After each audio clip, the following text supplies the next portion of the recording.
Big deal? No, I had it in good authority from our colleague. I was waiting for you to bring this up about Don Hutchinson. that look at Liverpool's next 2 games. Who's going to catch them? And you know, West Brom was a shocker. Today wasn't a shocker in terms of performance. They were just unlucky today, weren't they? It wasn't. It was a bit of bad finishing, a bit of good defending, a bit of lucky defending, a bit of bodies behind the ball in the 6-yard box, and some really good goalkeeping. And that was the difference. And I was talking to you about this upstairs.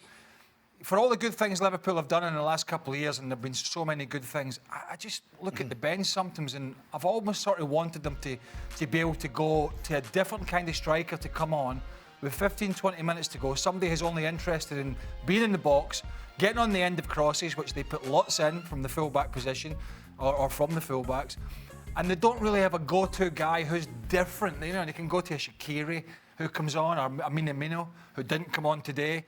They go to that kind of player, but I kind of wish sometimes they just had an old-fashioned front man that could come on for 10 or 15 minutes in a scenario where they're putting balls in the box and have something different, and they don't have that, and maybe that would have been the difference today. Stevie, you worried? No, you can't be. You can't be worried when you're looking at a game that probably could have been 4-1, but probably should have been 4 or 5-0. So it's one of those days. Could have been 4-1, should have been 4 or 5-0. Well, listen, Alisson's made a save at the end. It's a great save. And it was the only way that they were going to get a goal and an opportunity. But you got to look up the other end of the field and realise that the amount of goals that could have and should have been scored by Liverpool. I mean, I'm not talking about clear-cut chances. I mean, the front line right now is blunt.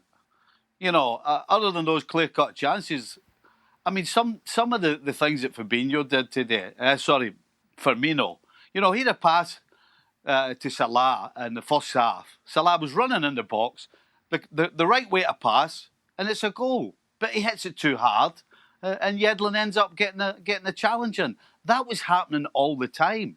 They're just blunt right now, and it's not like you can make many changes, and I don't think you need to, because they're just going to have to play their way out of it.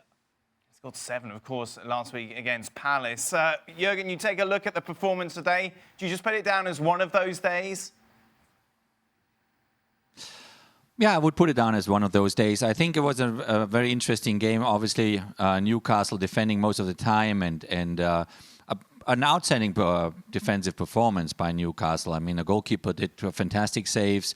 I think DeAndre Yedlin, looking at it from the American point of view, had an outstanding game as well. They found a little bit of an outlet in Callum Wilson up front, but not really creating anything besides that one save that Stevie mentioned there when Alisson did a nice save. Liverpool just simply didn't finish off their chances. They had enough chances there, especially Salah had 300% chances. Mané had a nice 1 or 2 chances. And if they score the 1 or 2 goals, then everybody's content, everybody's happy. It didn't go that way, but I think it's just normal. It's normal, especially in that time period that we are in right now. You just have to grind results out. You have to grind things out. They're still first in the league, still three points clear. If you look back at 2020, Liverpool had a fantastic year in 2020, as horrible the whole year is with COVID-19, obviously. But Liverpool, a remarkable finish of the season 2019-20. Now again, top of the league at the end of this year. So I think you can be proud of what they achieved, and Jürgen Klopp, I think, is also proud of what his team achieved. But now the next couple of weeks will be heavy weeks for all of them. But they're still on top, so no problem at all. Frank, you told us before the show you're cold, you're tired. That's why you've got your jacket on. Did you manage to stay awake through this game with your grumpy ways? No, I'm not going through any grumpy ways, as you mentioned, and I was quite happy and I enjoyed the game because first I think Newcastle did what they had to do.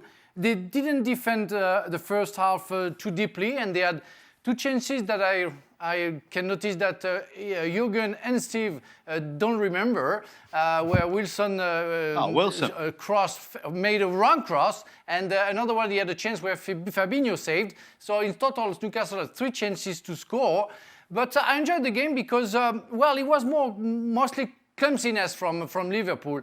But you have to take everything in perspective, you know, when you watch those kind of game at the end of the season, just after the Boxing Day, where you can see that Liverpool is first with 33 points, where I think they finished the season with 3 more times points than they have, you know, almost halfway to the title. So they have also Firmino at the back, where I think is absolutely crucial in the middle of the park. Alcantara just come back. Van Dijk is not there. They don't have a central defense.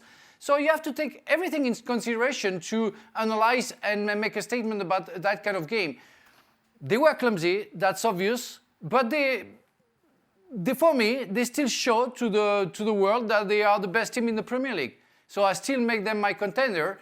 And I think they can achieve something again this season. Frank said he was driving back from Luxembourg. That's why he's tired. I can only presume he wasn't holidaying there. He was probably stashing some cash or doing something. No, he was seeing his daughter and his grandson. Well, every excuse. I trust you to bring up stashing You're cash. such a bad person. You're such a bad person. Look, I would be worried.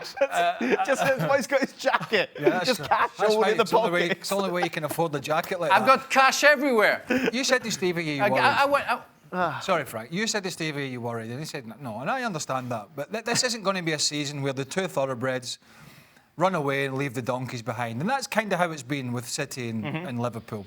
City 2 years ago, Liverpool last year. I mean, phenomenal consistency and quality. Clearly, when you look at the table and the amount of points Liverpool have amassed, even though they're still top, it's not going to be a runaway.